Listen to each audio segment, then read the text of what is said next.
Përshëndetje të nderuar zonja dhe zotrim, përshëndetje të dashur miq. Ja ku po ritakohemi sërish me mua Tirona Lilin këtu në kanalin Monitor, si gjithmonë, për të ndarë dhe për të analizuar ngjarjet më të fundit që po ndodhin në shtëpinë e Big Brother. Të përqeshësh dikë, jo të imitosh sepse imitimi është tjetër gjë, por të përqeshësh i fshehur, do me thënë në përcepa, dikë tjetër apo të flasësh për të pas shpine, më besoni që në për të gjitha librat e shenjtë, këtu përfshirë dhe Kur'anin famëlart, dhe Biblën, dhe Tevratin, Zoti ynë e ka shpjeguar që është e keqja më e madhe që ti i bën vetes tënde. Dhe bullizimi i cili ndodhen hapurazi në shtëpinë e Big Brotherit dhe nuk goditet nga produksioni, kjo është për të ardhur turp.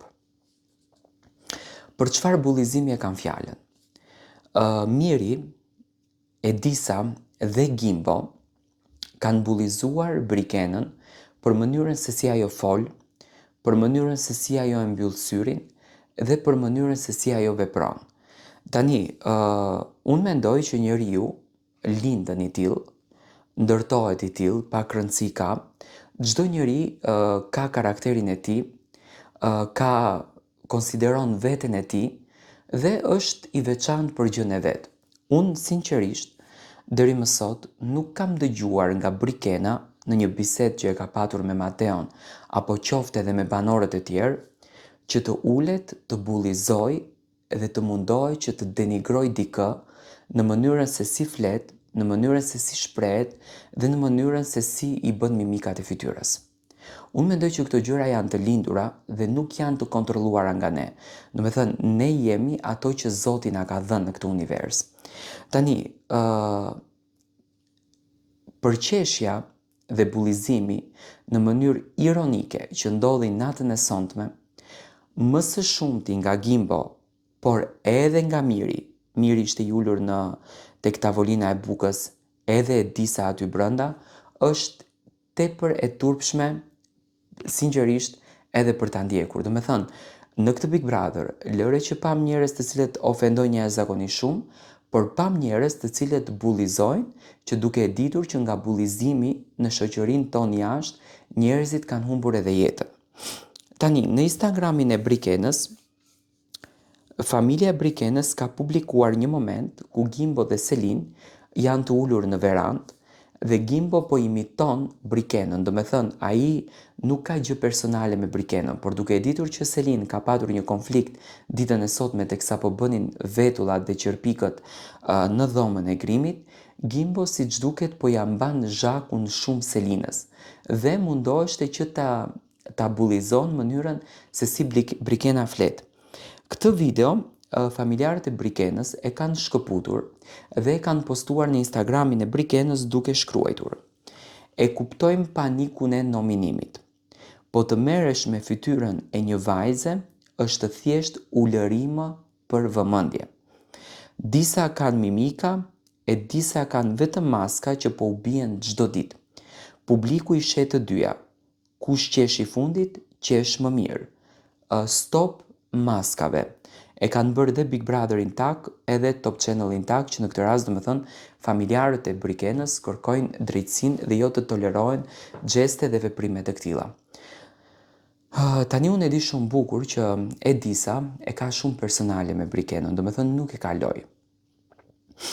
Tani pse ka personale, mund të asocoj që Edisa është shumë e vetë pëlqyer, do me thënë ka shumë ego të theksuar, është kjo goca që e pëlqejnë shumë, i komentojnë shumë, i shkruajnë shumë, ndoshta i luten shumë që ajo të del një kafe, një drek, më falni, sa për një shoqëri, sa për një njohje. Dhe duke i patur të gjitha këto kërkesat, ka krijuar një lloj vetbesimi që femrat e tjera nuk duhet i mbështeten. Gimbo, unë jam shumë i bindur që nuk e ka bërë këtë gjë me vetëdije. Do me thënë, shumicën e gjërave në shtëpi, Gimbo i bën nga ndikimi i gjës, por në këtë rast e përgëzoi Selinën, sepse Selina këto mimika dhe këtë lloj mënyre që Gimbo po bullizonte Brikenën nuk ja pranoi. Ajo i tha që stop, mos vazhdo më, nuk duhet ta bësh këtë dhe pikë. Do me thënë, ne bisedën e vazhdojmë, ne të dy këtu për ngjarjen që ka ndodhur, por mos e bullizo. Nuk ka nevojë të bullizosh një banore këtu brenda. Do me thënë, Selina në këtë formë ja tërhoqi vëmendjen, sepse e shoh që Selina nëse nuk e fut në shina Gimbon, ai del krejtësisht jashtë kontrollit. Tani, tek Miri, edhe Mirin e shoh që është shumë i ndikuar nga Edisa, nga që kanë krijuar një lloj afrimiteti dhe energjia që Edisa ka për Brikenën e përçon edhe tek Miri dhe tek grupi i saj që ajo në fakt i ndjen si banor të afërt. Unë do kisha dashur që kjo temë të ngrihet një alarm në shtëpinë e Big Brotherit dhe do dëshiroj të gjithë ju të shpërndani këtë video sa më shumë, që të binë në sy të produksionit, që një herë për gjithmonë ato opinionistët të nderuar dhe shumë të respektuar të japin opinione të drejta dhe të godasin drejt aty ku duhet. Të bullizohet një banor brenda në shtëpi në vitin 2026, ku ne ças kemi dëgjuar nga bullizimi, ku ne ças kemi parë nga bullizimi, është e turpshme.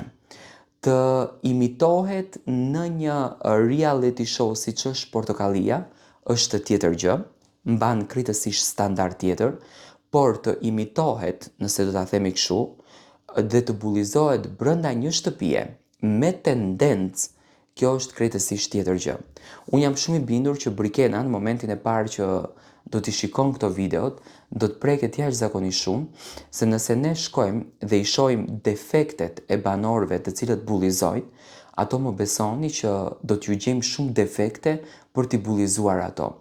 Unë them që njeriu duhet ta pranosh ashtu siç është, dhe jo më kot ti jeton me një shoqëri 17-18 veta aty brenda, me dimensione të ndryshme, me botë të ndryshme, që ti në fakt të ndërtosh një botë krejtësisht tënden edhe ta mbështesësh tjetrin, ta përkrahësh tjetrin, pa marrë parasysh se si ai e ka përzgjedhur që të jeton dhe se si ai e ka përzgjedhur që të jetë në mesin e asaj shoqërie.